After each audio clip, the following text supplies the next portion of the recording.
وَلَقَدْ يَسَّرْنَا الْقُرْآنَ لِلذِّكْرِ فَهَلْ مِن مُّدَّكِرٍ۔ رکوع نمبر 8 ہے، جس میں ہمیں بتایا گیا کامیابی کا معیار کیا ہے، ایمان اور عمل صالح۔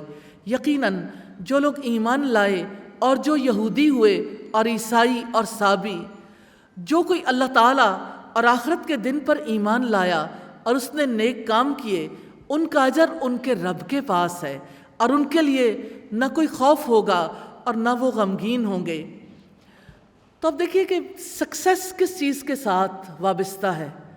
اللہ تعالیٰ اور آخرت کے دن پر ایمان کے ساتھ ہمیشہ کی کامیابی، کبھی ختم نہ ہونے والی کامیابی۔ اور دوسری چیز ہے نیک کام۔ مجھے وہ صحابی یاد آتے ہیں جنہیں جب سولی پہ لٹکایا گیا تو مکہ کے کافروں نے ان سے کہا، کیا یہ اچھا نہیں تھا کہ آج تمہاری جگہ محمد ہوتے اور تمہیں اس طرح سے سولی نہ چڑھایا جاتا؟ تو اس نے جواب دیا، اگر میری رہائی کے بدلے میں محمد صلی اللہ علیہ وسلم کو ایک کانٹا بھی چبھ جائے مجھے گوارا نہیں ہے۔ پھر ظالموں نے ان کو ایک دفعہ مار ڈالنے کی بجائے ان کے کان کاٹے، بازو کاٹے، خون کے اچھلتے فواروں میں ان کی آواز ساری دنیا کے لیے کتنی بڑی مثال ہے۔ انہوں نے کہا تھا، فزت برب الکعبہ، رب کعبہ کی قسم میں کامیاب ہو گیا۔ یہ کیسی کامیابی ہے جہاں انسان کی جان جا رہی ہو، جہاں وہ دنیا چھوڑ رہا ہو، جہاں اس سے سب کچھ چھوٹ رہا ہو، رشتے، مال اور جو کچھ بھی اس کے پاس، اس کی عزت ہے، ناموری ہے، ہر ایک چیز اس سے چھوٹ رہی ہے، اور دنیا سے جانے والا کہتا ہے، رب کعبہ کی قسم میں کامیاب ہو گیا۔ ہاں، اس لیے کامیاب ہے کہ اس کا ایمان اور عمل صالح اس کے ساتھ ہے، اس کا رب زندہ ہے جو ہمیشہ رہنے والا ہے، اور وہ اپنے رب سے وابستہ ہو کر دنیا سے جا رہا ہے۔ تو یہی اصل کامیابی ہے۔ اور جب ہم نے تم سے پختہ عہد لیا اور ہم نے تم پر پہاڑ کو بلند کیا کہ جو ہم نے تمہیں دیا ہے اسے مضبوطی کے ساتھ پکڑو، اور جو اس میں ہے اسے یاد کرو تاکہ تم بچ جاؤ۔ یہود سے عہد لیا گیا کتاب کو مضبوطی سے پکڑنا۔ آج ہمارے پاس بھی تو اللہ تعالیٰ کی کتاب ہے، یہ عہد ہمارے لیے بھی ہے، جو کچھ اس میں ہے اسے یاد رکھنا۔ یہود نے عہد شکنی کی، پھر اس کے بعد تم اس سے پھر گئے، تو اگر اللہ تعالیٰ کا فضل اور اس کی رحمت تم پر نہ ہوتی تو تم ضرور خسارہ اٹھانے والوں میں سے ہو جاتے۔ یہود نے عہد شکنی کی تو انہیں بندر بنا دیا گیا۔ اگلی آیت میں اسی کا تذکرہ ہے، اور بلا شبہ تم جان چکے ہو کہ تم میں سے جو لوگ ہفتے کے دن میں حد سے گزر گئے تو ہم نے انہیں کہا کہ تم ذلیل ہونے والے بندر بن جاؤ۔ انہوں نے اللہ سبحانہ و تعالیٰ سے دعا کی تھی، ہمارے لیے ایک عبادت کا دن مقرر کر دیجئے جس میں ہم آپ کی عبادت کے ماں سوا کوئی کام نہ کریں۔ ان کے مطالبے پر ہفتے کا دن، سبت کا دن مقرر کیا گیا، لیکن انہوں نے سبت کے معاملے میں زیادتی کی، یعنی اس دن میں نہ تجارت چھوڑی نہ اپنے باقی معاملات چھوڑے، حالانکہ مطالبہ انہوں نے خود کیا تھا۔ تو اللہ سبحانہ و تعالیٰ نے سزا کے طور پر انہیں بندر بنا دیا، آنے والی نسلوں کے لیے عبرت اور ڈرنے والوں کے لیے نصیحت بنا دیا۔ تو ہم نے اس کو اس دور کے لوگوں اور بعد میں آنے والوں کے لیے عبرت اور اللہ تعالیٰ سے ڈرنے والوں کے لیے نصیحت بنا دیا۔ اور اس وقت کو یاد کرو جب موسیٰ نے اپنی قوم سے کہا، یقیناً اللہ تعالیٰ تمہیں حکم دیتا ہے کہ ایک گائے ذبح کرو۔ انہوں نے کہا، کیا تم ہمارا مذاق بناتے ہو؟ موسیٰ نے کہا، میں اللہ تعالیٰ کی پناہ مانگتا ہوں کہ میں جاہلوں میں سے ہو جاؤں۔ انہوں نے کہا، ہمارے لیے اپنے رب سے دعا کرو کہ وہ ہم پر واضح کر دے کہ وہ کیسی ہو۔ موسیٰ نے کہا، بے شک اللہ تعالیٰ فرماتا ہے کہ یقیناً وہ گائے نہ بوڑھی ہو اور نہ بچیا ہو، بلکہ اس کے درمیان کی عمر کی ہو، یعنی جمع عمر کی ہو، لہٰذا تم کرو جو تمہیں حکم دیا جاتا ہے۔ انہوں نے کہا، ہمارے لیے اپنے رب سے دعا کرو کہ وہ ہمارے لیے واضح کر دے اس کا رنگ کیسا ہو۔ موسیٰ نے کہا بے شک اللہ تعالیٰ فرماتا ہے کہ یقیناً وہ زرد رنگ کی گائے ہو، اس کا رنگ چمکنے والا ہو کہ دیکھنے والوں کو وہ خوش کرتی ہو۔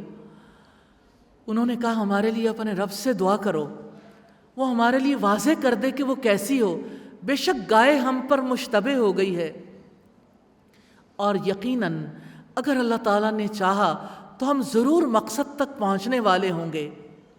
یہودیوں نے نشانیاں طلب کی، حالانکہ وہ کسی بھی گائے کو پکڑتے اور ذبح کر دیتے، اللہ کے حکم کو پورا کر دیتے، حکم پورا ہو جاتا، لیکن انہوں نے نشانیاں پہچان کر گائے ذبح کی۔ موسیٰ علیہ السلام نے جواب دیا یقیناً اللہ تعالیٰ فرماتا ہے کہ وہ گائے ایسی ہو کہ نہ جوتی ہوئی ہو کہ وہ زمین میں ہل چلاتی ہو اور نہ کھیتوں کو پانی دیتی ہو، صحیح سالم ہو اور اس میں کوئی داغ نہ ہو۔ انہوں نے کہا اب تم حق لائے ہو۔ پھر انہوں نے اسے ذبح کیا اور وہ قریب نہ تھے کہ کرتے۔ گائے ذبح کرنے کے حکم پر بنی اسرائیل نے کٹ حجتیاں کیں، انہوں نے گائے ذبح کی لیکن وہ ذبح کرتے معلوم نہیں ہوتے تھے۔ اس رکوع میں کرنے والے کام کون سے ہیں؟ ڈوز: شکر گزار بننا، نیک عمل کرنا، اللہ کی کتاب کو مضبوطی سے پکڑنا، کتاب کو یاد کرنا اور تقوی اختیار کرنا، کرنے والے کاموں میں پختہ عہد کرنا، عبرت پکڑنا اور نصیحت حاصل کرنا۔ جن کاموں سے اللہ سبحانہ و تعالیٰ نے روکا ہے، ڈونٹس کیا ہیں؟ عہد سے پھر جانا، جاہلوں میں سے ہونا، مذاق کرنا، کٹ حجتیاں کرنا۔ ہم کیا کریں؟ آج کے دن میں اللہ تعالیٰ کے حکم کی نافرمانی کرتے ہوئے یہ سوچنا ہے اور آئندہ بھی سوچتے رہنا ہے کہ اللہ تعالیٰ کے عہد کی خلاف ورزی پر آسمان زمین پر گر سکتا ہے، زمین پھٹ سکتی ہے اور میں اس میں سما سکتی ہوں، کیونکہ وہ قدرتوں والا ہے، جو چاہے کر سکتا ہے، چاہے تو مہلت دے دے اور چاہے تو پکڑ لے، نہ جا اس کے تحمل پر کہ بے ڈھب ہے گرفت اس کی، ڈر اس کی دیر گیری سے کہ سخت ہے انتقام اس کا۔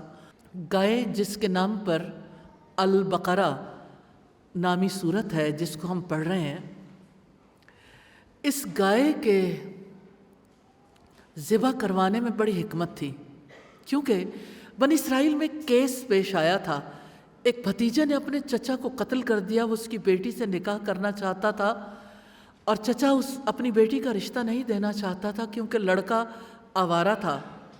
اس نے چچا ہی کو راستے سے ہٹا دیا، اور بھتیجے نے کیا کیا؟ چچا کی لاش کو اپنے دشمن قبیلے والوں کے دروازے پہ چھوڑ آیا اور الٹا ان سے خون بہا کا مطالبہ کر دیا۔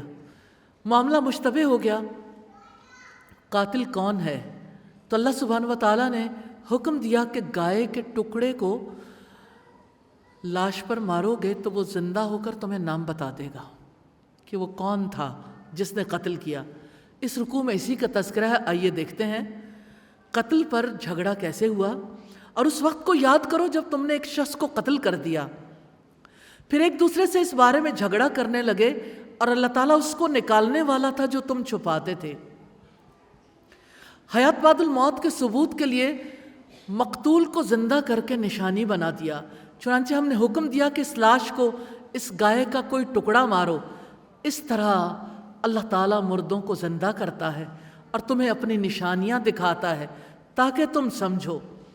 ثم قست قلوبکم من بعد ذلک، پھر اس کے بعد تمہارے دل سخت ہو گئے تو پتھروں کی طرح یا سختی میں اس سے بڑھ کر ہو گئے، اور بے شک پتھروں میں سے یقیناً کچھ وہ ہیں جن سے نہریں پھوٹ نکلتی ہیں، اور بے شک ان میں سے یقیناً وہ بھی ہے جو پھٹ جاتا ہے تو اس میں سے پانی نکل آتا ہے، اور بے شک ان میں سے ہے جو یقیناً اللہ تعالیٰ کے خوف سے گر پڑتا ہے، اور اللہ تعالیٰ اس سے ہرگز بے خبر نہیں جو تم عمل کرتے ہو۔ سنگ دلی کی مثال دی ہے پتھر سے۔ رب العزت نے بتایا کبھی پتھروں سے چشمے پھوٹ نکلتے ہیں، کبھی وہ اللہ کے خوف سے گر پڑتے ہیں جیسے لینڈ سلائیڈنگ ہوتی ہے، کبھی ان میں سے پانی نکل آتا ہے، کبھی انسان کا دل پتھروں سے بھی زیادہ سخت ہو جاتا ہے۔ اور یہ وہ لوگ ہوتے ہیں جو کلام اللہ کو بدل ڈالتے ہیں، یہ وہ لوگ ہیں جو اللہ سبحانہ و تعالیٰ پر یقین نہیں رکھتے۔ مسلمانوں سے یہ کہا گیا افتطمعون ان یؤمنوا لکم، تو کیا تم یہ طمع رکھتے ہو کہ وہ تمہارے لیے ایمان لے آئیں گے؟ حالانکہ یقیناً ان میں سے ایک گروہ ہمیشہ سے اللہ تعالیٰ کا کلام سنتا ہے، پھر اس کے بعد اس کو بدل دیتے ہیں کہ وہ اسے سمجھ لیتے ہیں اور وہ جانتے ہیں۔ پھر دو چہروں والوں کی بات ہے، اور جب وہ ان لوگوں سے ملتے ہیں جو ایمان لائے تو کہتے ہیں کہ ہم ایمان لائے، اور جب بعض ان کا بعض کی طرف تنہا ہوتا ہے تو کہتے ہیں کہ کیا تم انہیں وہ باتیں بتاتے ہو جو اللہ تعالیٰ نے تم پر کھولی ہیں تاکہ وہ ان کے ساتھ تمہارے رب کے پاس تم سے جھگڑا کریں؟ تو کیا تم نہیں سمجھتے؟ کیا وہ نہیں جانتے کہ یقیناً اللہ تعالیٰ جانتا ہے جو کچھ وہ چھپاتے ہیں اور جو کچھ وہ ظاہر کرتے ہیں؟ اور ان میں کچھ ان پڑھ بھی ہیں۔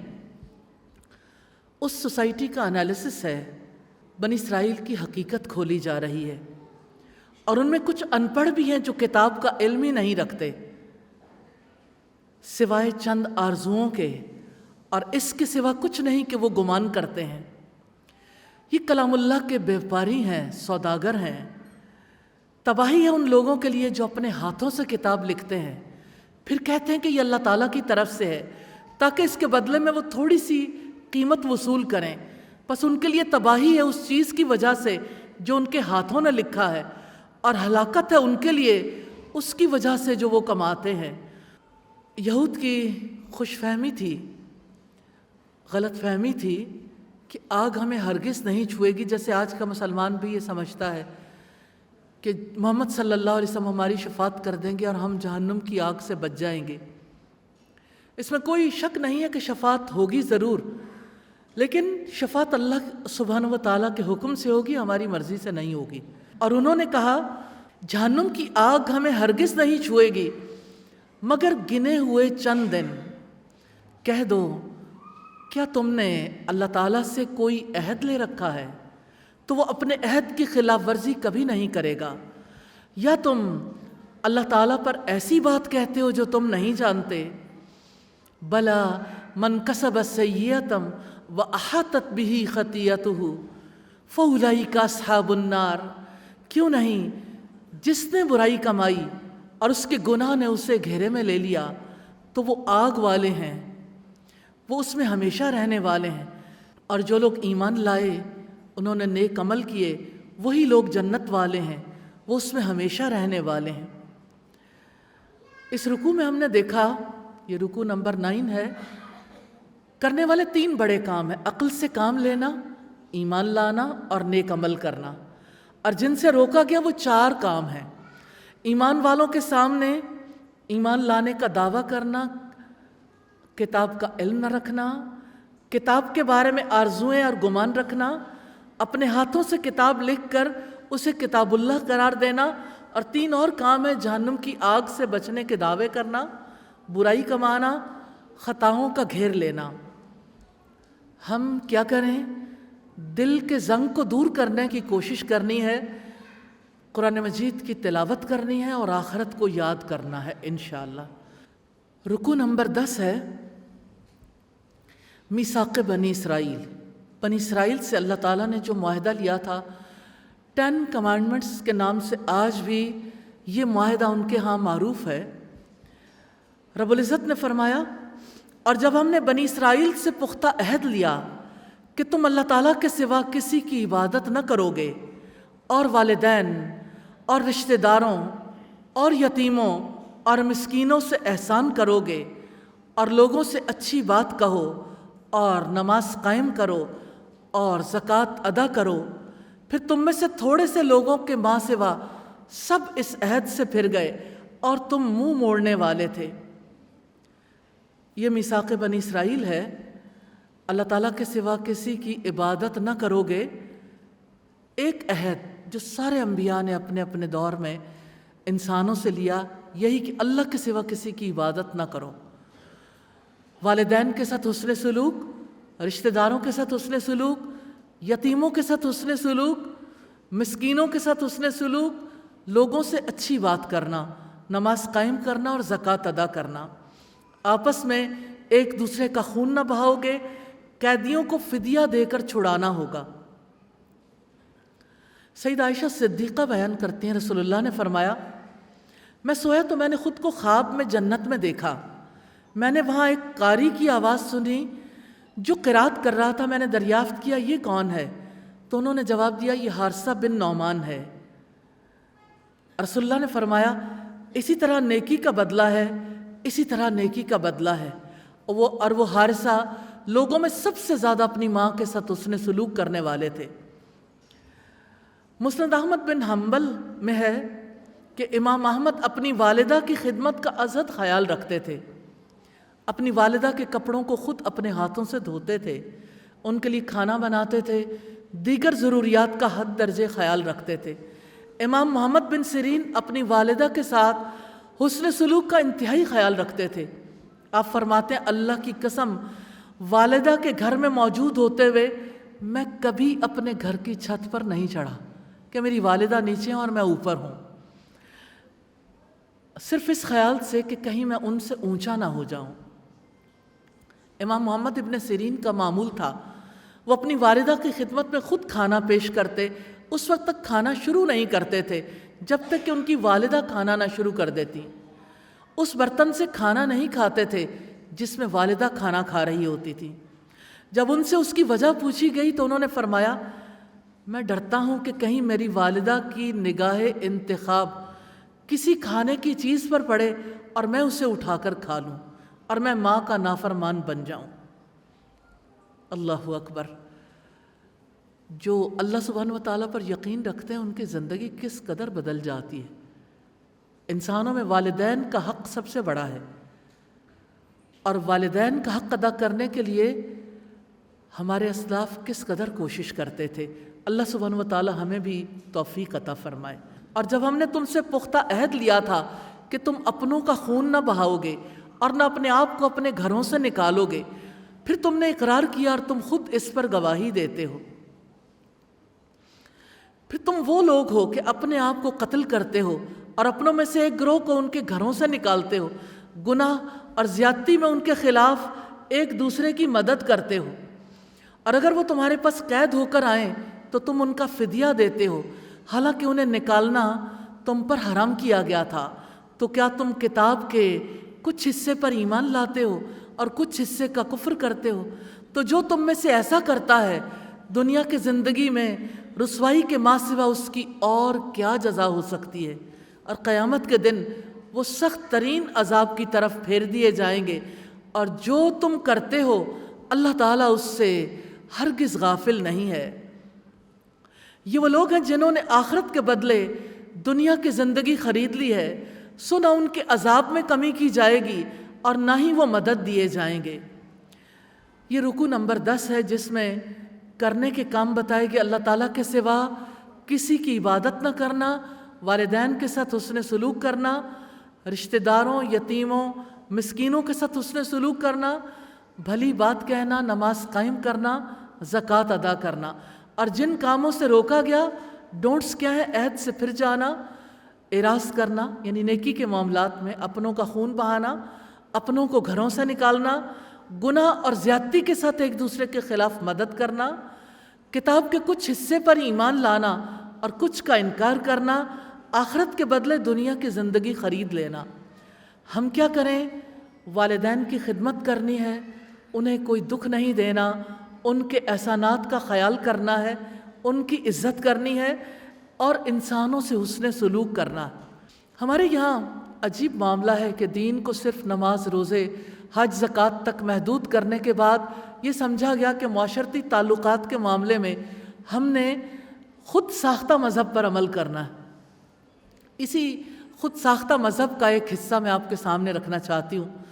ایک کوٹ جو بہت زیادہ وائرل ہوئی جب عبدالستار ایدھی کا انتقال ہوا، تو لوگوں نے جو شاید مسلمان تو ہیں لیکن ہیومینٹی کا دعویٰ بہت کرتے ہیں، انہوں نے کہا کہ اللہ کے رسول محمد صلی اللہ علیہ وسلم نے بیواؤں سے شادیاں کی تھیں اور عبدالستار ایدھی نے بیواؤں کی خدمت کی ہے۔ استغفر اللہ۔ آپ یہ دیکھیے کہ جب نبی صلی اللہ علیہ وسلم پر پہلی وحی نازل ہوئی تھی، اس موقع پر آپ نے جب سیدہ خدیجہ سے کہا تھا لقد خشیت علی نفسی، مجھے میری جان کا ڈر ہے، تو سیدہ خدیجہ نے کہا تھا کلا واللہ ما یخزیک اللہ ابدا، ہرگز نہیں، اللہ کی قسم اللہ تعالیٰ آپ کو کبھی رسوا نہیں کرے گا، انک لتصل الرحم، بے شک آپ صلہ رحمی کرتے ہیں، آپ مہمانوں کی عزت کرتے ہیں، آپ بیواؤں، یتیموں اور محروم لوگوں کو کما کر دیتے ہیں، ان کی خدمت کرتے ہیں، اور حق کے معاملے میں جن کو مشکلات پیش آتی ہیں آپ ان کی مدد کرتے ہیں۔ سوچئے اس دنیا میں کون ہے جو اپنے لیے نہیں کماتا؟ ڈونیشن لینا اور بات ہے، خود کما کر یتیموں بیواؤں کی خدمت کرنا، انہی کے لیے کمانا، یہ کتنی بڑی بات ہے۔ جو لوگ ایمان بھی لاتے ہیں اور اپنے رسول کو جانتے نہیں ہیں، علم نہیں رکھتے، وہ اپنے رسول کی کتنی بے قدری کرتے ہیں۔ اسلام انسانوں کے ساتھ حسن سلوک کا حکم دیتا ہے، اور ہر دور میں انبیاء نے اسی چیز کا حکم دیا۔ اللہ سبحانہ وتعالیٰ نے اپنے ساتھ ساتھ بندوں کے حقوق قائم کیے ہیں اور ان حقوق پر عمل کروایا ہے۔ اپنے دین کو جانیے، علم حاصل کیجئے۔ دین کو جہالت کے ساتھ اختیار کرنا ہمارے لیے کس قدر نقصان دہ ہے، ہماری دنیا بھی جائے گی اور آخرت بھی۔ اللہ سبحانہ وتعالی ہمیں سچے علم کی رغبت نصیب کرے اور عمل کرنا نصیب کر دے، آمین ثم آمین۔ یہ رکوع نمبر 11 ہے۔ سیدنا عیسیٰ پر انعامات اور یہود کی انبیاء دشمنی کا تذکرہ ہے۔ اور جب ہم نے بنی اسرائیل سے پختہ عہد لیا کہ تم اللہ تعالیٰ کے سوا کسی کی عبادت نہ کرو گے اور والدین، رشتہ داروں اور یتیموں اور مسکینوں سے احسان کرو گے اور لوگوں سے اچھی بات کہو اور نماز قائم کرو اور زکوٰۃ ادا کرو، پھر تم میں سے تھوڑے سے لوگوں کے ماں سوا سب اس عہد سے پھر گئے اور تم منہ موڑنے والے تھے، اور انہوں نے کہا کہ ہمارے دل غلافوں میں ہیں، بلکہ اللہ تعالیٰ نے ان کے کفر کی وجہ سے ان پر لعنت کی، لہذا کمی ہے جس پر وہ ایمان لاتے ہیں۔ یہود کے رویے کی خرابی کا اصل سبب نفس کی تسلی تھی، وہ بڑوں کا دین نہیں چھوڑ سکتے تھے، اور جب اللہ تعالیٰ کی طرف سے ان کے پاس ایک کتاب آ گئی جو اس کی تصدیق کرنے والی ہے جو ان کے پاس ہے، حالانکہ وہ اس سے پہلے کافروں پر فتح مانگا کرتے تھے، پھر جب وہ چیز ان کے پاس آ گئی جسے انہوں نے پہچان لیا تو انہوں نے اس کے ساتھ کفر کیا۔ کفر کرنے والوں پر اللہ تعالیٰ کی لعنت ہے۔ بری ہے وہ جس کے بدلے میں انہوں نے اپنے آپ کو بیچ ڈالا کہ وہ انکار کر دیں اس کا جو اللہ تعالیٰ نے نازل کیا، اس ضد کی وجہ سے کہ اللہ تعالیٰ اپنا کچھ فضل اپنے بندوں میں سے جس پر چاہتا ہے نازل کرتا ہے، پھر وہ غضب پر غضب لے کر لوٹے، اور کافروں کے لیے توہین آمیز عذاب ہے۔ اور جب ان سے کہا جاتا ہے کہ اس پر ایمان لے آؤ جو اللہ تعالیٰ نے نازل کیا، تو کہتے ہیں کہ ہم تو اس پر ایمان رکھتے ہیں جو ہم پر نازل کیا گیا، اور جو اس کے علاوہ ہے اس کا وہ کفر کرتے ہیں، حالانکہ وہ حق ہے، اور جو ان کے پاس ہے اس کی تصدیق کرنے والا ہے۔ کہہ دو کہ اگر تم ایمان لانے والے تھے تو اس سے پہلے انبیاء کو کیوں قتل کرتے تھے؟ اور بلا شبہ یقیناً تمہارے پاس موسیٰ نشانیاں لے کر آئے، پھر تم نے اس کے بعد بچھڑے کو پکڑ لیا، حالانکہ تم ظلم کرنے والے تھے۔ اور اس وقت کو یاد کرو جب ہم نے تم سے پختہ عہد لیا اور تمہارے اوپر پہاڑ کو اٹھایا کہ جو کچھ ہم نے تمہیں دیا ہے اسے قوت کے ساتھ پکڑو اور سنو۔ انہوں نے کہا ہم نے سن لیا اور ہم نے نافرمانی کی، اور ان کے کفر کی وجہ سے ان کے دلوں میں بچھڑے کی محبت پلا دی گئی۔ کہہ دو کہ اگر تم ایمان والے ہو تو بری چیز ہے جس کا حکم تمہیں تمہارا ایمان دیتا ہے۔ کہہ دو کہ اگر آخرت کا گھر اللہ تعالیٰ کے نزدیک سب لوگوں کے ماں سوا خاص تمہارے ہی لیے ہے، تو اگر تم سچے ہو تو موت کی تمنا کرو، اور وہ ہرگز اس کی تمنا کبھی نہیں کریں گے، اس کی وجہ سے جو ان کے ہاتھوں نے آگے بھیجا، اور اللہ تعالیٰ ظالموں کو خوب جاننے والا ہے۔ اور آپ انہیں لوگوں میں سب سے زیادہ زندگی پر حریص پاؤ گے، اور ان لوگوں میں سے بھی جنہوں نے شرک کیا ان کا ہر ایک یہ چاہتا ہے کہ کاش اسے 1000 برس کی عمر دے دی جائے، حالانکہ وہ اسے عذاب سے بچانے والی نہیں، یہ کہ اسے لمبی عمر دی جائے، اور اللہ تعالیٰ خوب دیکھنے والا ہے جو وہ عمل کرتے ہیں۔ یہود کے بارے میں رب العزت نے بتا دیا کہ وہ سچے حق پرست نہیں ہیں، انہوں نے نبیوں کا قتل کیا، معجزات کا انکار کیا، بچھڑے کو معبود بنایا، طور پر میثاق کرتے ہوئے یہ کہا سنا ہے مانیں گے نہیں، وہ دنیا کی محبت ہی میں ڈوبے رہے۔ اس رکوع میں کرنے والے 2 کام، کتاب اللہ کو مضبوطی سے پکڑنا اور توجہ سے سننا۔ میں اللہ سبحانہ و تعالیٰ کا شکر ادا کرتی ہوں جس نے آپ سب کو توجہ سے سننے کا موقع دیا۔ اب آپ یہ ارادہ کر لیں کہ اللہ کی کتاب قرآن مجید کو مضبوطی سے پکڑنا ہے، اس کتاب کا علم بھی حاصل کرنا ہے، اور انشاءاللہ ان لوگوں میں شامل ہونا ہے جن کو رسول اللہ نے بہترین قرار دیا، خیرکم من تعلم القرآن وعلمہ، تم میں سے بہترین لوگ وہ ہیں جو خود قرآن سیکھیں اور دوسروں کو سکھائیں۔ اور اس رکوع میں جن کاموں سے روکا گیا، ڈونٹس کیا ہیں؟ اللہ تعالیٰ کی کتاب کو پہچان کر انکار کرنا، ضد کرنا، ظلم کرنا، سن کر نہ ماننے کا اظہار کرنا، زندگی کا حریص ہونا۔ ہم کیا کریں؟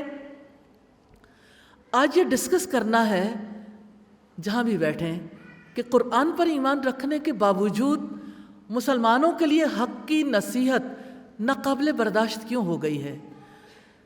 سچا حق پرست بننا ہے اور اپنی ساری توجہ موت کے بعد آنے والی زندگی کی طرف لگانی ہے انشاءاللہ تعالی۔ وَلَقَدْ يَسَّرْنَا الْقُرْآنَ لِلذِّكْرِ فَهَلْ مِن مُّدَّكِرٍ